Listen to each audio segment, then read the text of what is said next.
Hi Scorpio, I'm Anisha. You can visit me at www.tarotbyanisha.com, and this is your monthly forecast on career and finance.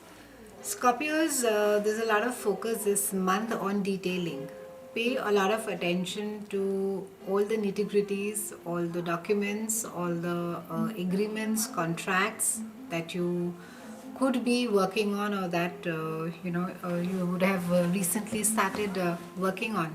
It's very critical that there are chances of some miscommunication happening through the paperwork. So be careful over there. Be very careful that all the due diligence is done, all the T's are crossed, all the I's are dotted. The focus also this month for you is cooperation. Work within the team, Scorpions. It's great to have these very creative and very um, uh, intelligent or bright ideas, but ensure that you are within, uh, everybody in the group accepts. It's really a time for a lot of you to be working in a group.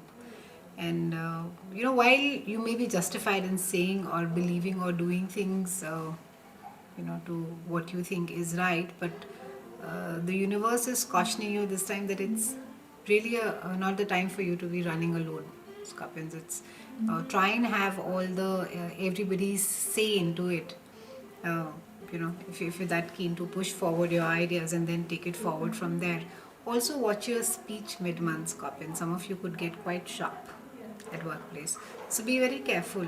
Try not to ruffle too many feathers, especially authority figures. There could be some amount of a friction in any case that has it's not really anything major, but there seems to be some little bit amount of a friction that has starting last month. Somebody could be maybe be picking on your work, or telling you how to do things, and you may not be liking it. So this is a time where it could actually come up again, and you could just sort of give it off to this person. So stay calm. It's just a very temporary thing. It'll uh, you know blow over. It's nothing to worry about. So overall, a good work month. Um, have a great April. I'll see you again in May. And thank you so much for watching.